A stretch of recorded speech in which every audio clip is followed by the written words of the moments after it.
So all organisms are made of cells. The cell is the basic structural and functional unit of all organisms. Organisms can be divided into prokaryotes and eukaryotes on the basis of the nucleus.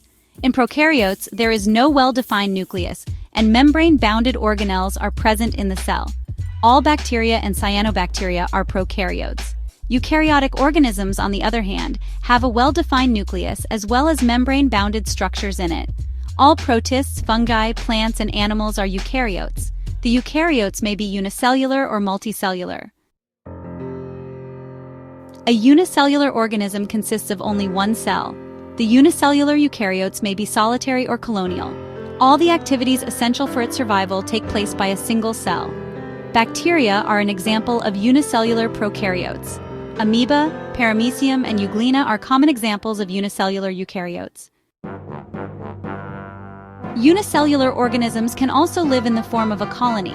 In a colony, all the members have their own independent lives. They have no coordination with each other for their survival.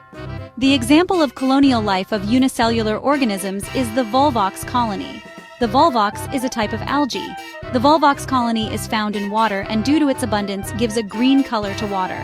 There may be up to 50,000 members in a volvox colony. Multicellular organisms are made up of many cells. These cells depend upon each other for their survival. In multicellular organisms, cells are organized in the form of tissues, organs, and organ systems. Examples of multicellular organisms are as follows. Mustard plant, also known as Brassica campestris. It is an important plant from an agricultural point of view. It is a common food of human beings. Mustard oil is also extracted from its seeds. It is a flowering plant having two types of organs, that is, vegetative organs and reproductive organs. Leaves, stem, and root are the examples of vegetative organs of mustard plant. Flower is the reproductive organ as it contains male and female part in it. Frog, or Rana tigrina. Frogs are a diverse group of short-bodied, tailless amphibians. The terrestrial species are called toad. They have dry skin. The aquatic species are called frogs. They have moist and slippery skin. Both are commonly called frog.